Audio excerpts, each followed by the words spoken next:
XII Union High School and Junior College, Pune. Economics, Standard 12.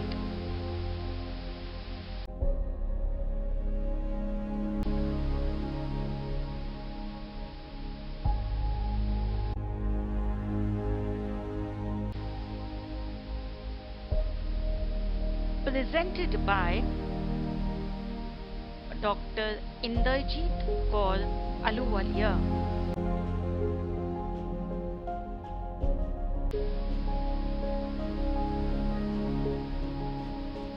Chapter 7, National Income, Part 8.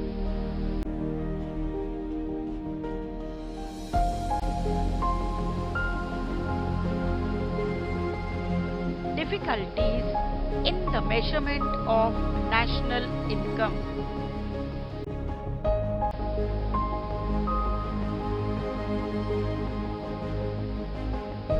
There are various difficulties in the measurement of national income. They can be categorized under two headings. First, theoretical or conceptual difficulties. Second, practical or statistical difficulties. In the last video, we have studied and understood the theoretical or conceptual difficulties. Today, let us study the practical or statistical difficulties in the measurement of national income.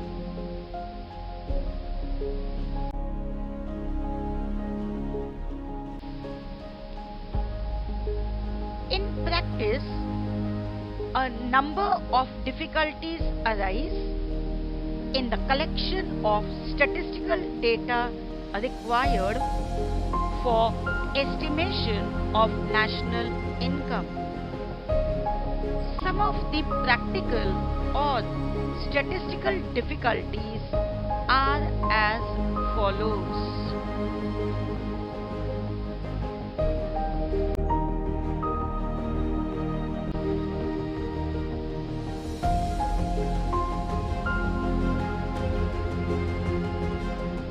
First, problem of double counting.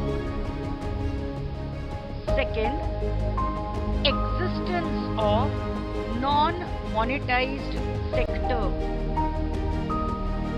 Third, inadequate and unreliable data. Fourth, depreciation.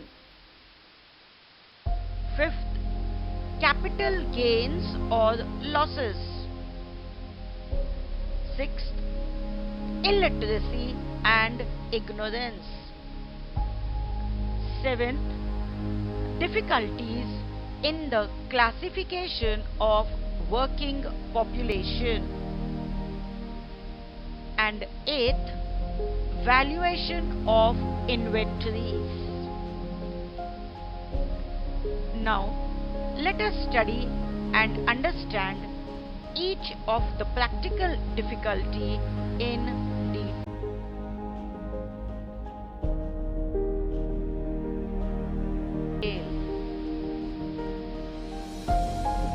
The first one is problem of double counting. The greatest difficulty in calculating national income is of double counting. It arises from the failure to distinguish properly between a final and an intermediate product. For example, flour used by a bakery is an intermediate product and that by a household is final product.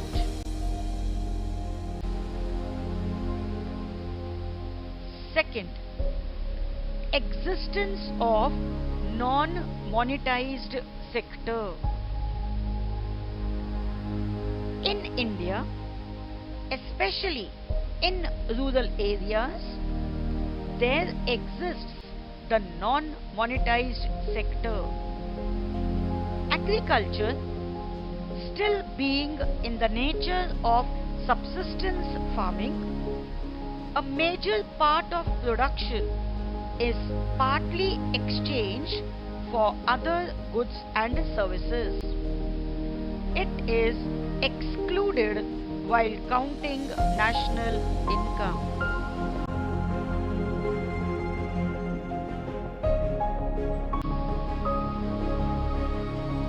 Third, inadequate and unreliable data.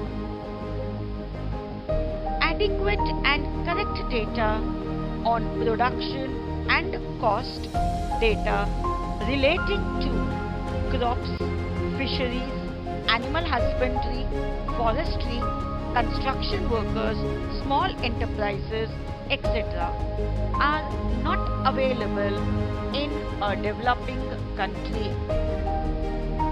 Besides this, data on unearned incomes, consumption and investment expenditure of rural and urban population are also not available.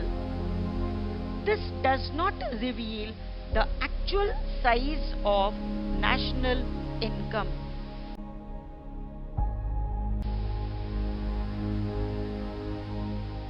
Fourth, depreciation. Depreciation refers to wear and tear of capital assets due to their use in the process of production. There are no uniform, common or accepted standard rates of depreciation applicable to the various capital assets.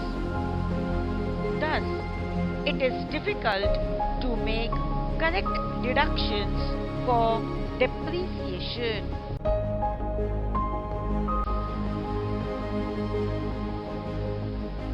Fifth, capital gains or losses.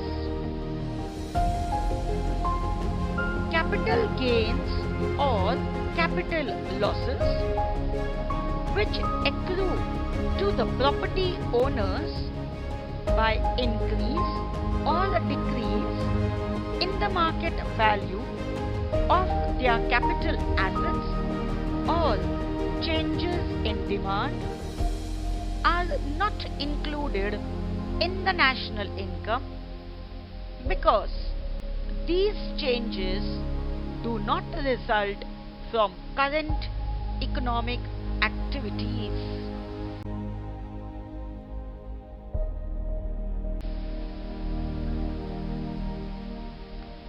Sixth, illiteracy and ignorance.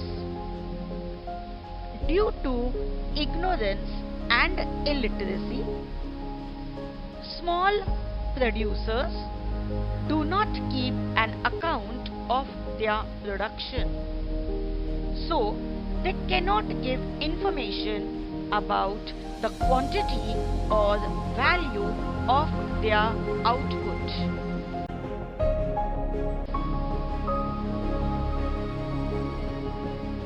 Seventh, difficulties in the classification of working population. In India, working population is not clearly defined. For instance, farmers in India are not engaged in agriculture round the year. Obviously, in the off-season, they engage themselves in alternative occupations.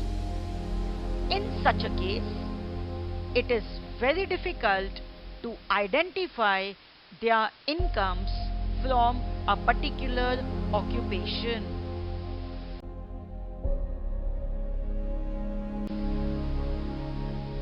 And the last difficulty is valuation of inventories. Raw materials, intermediate goods, semi-finished and finished products in the stock of the producers are known as inventories. Any mistake in measuring the value of inventory will distort the value of the final production of the producer. Therefore, valuation of inventories requires careful assessment. Thus, these are the statistical or practical difficulties in the measurement of national income.